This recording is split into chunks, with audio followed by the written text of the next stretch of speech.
வங்கக்கடலில் நிலை கொண்டுள்ள காற்றழுத்த தாழ்வு மண்டலம் இன்று புயலாக வலுப்பெற உள்ள நிலையில் கடலூர் மாவட்ட கடலோர பகுதிகளில் காலை முதலே கடல் அலைகள் சீற்றத்துடன் காணப்படுகின்றன.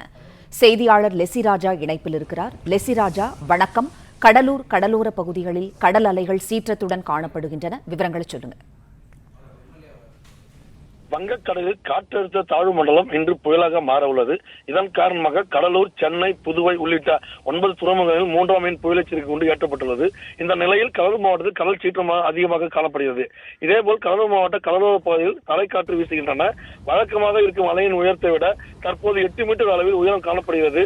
கடலூர் மாவட்டம் முழுவதும் 6வது நாளாக மீன் பிடிக்க செல்லவில்லை. கடல் சீற்றத்துடன் கொந்தளிப்புடன் காணப்படுவதால் கடலூர் மாவட்டத்தைச் சேர்ந்த மீனவர்கள் கடற்கரையோரம் நிறுத்தி வைக்கப்பட்டிருந்த படகுகளை பாதுகாப்பாக கரையோரம் நிறுத்தி வைத்துள்ளனர். கடலூர் மாவட்டத்தைச் சேர்ந்த தாரங்குடா, தேவனம்பட்டினம், சிங்காரத்தோப்பு, சொத்திக்குப்பம், முடசூழலை, சாமியார்பேட்டை என 43 மீனவ கிராமத்தைச் சேர்ந்த மீனவர்கள் கடலுக்கு செல்லாமல் தங்களது படகு மற்றும் வலைகளை பாதுகாப்பாக வழக்கம் நிறுத்தக்கூடிய இடத்தில் நிறுத்தாமல் சற்று பாதுகாப்பாக நிறுத்தி வைத்துள்ளனர்.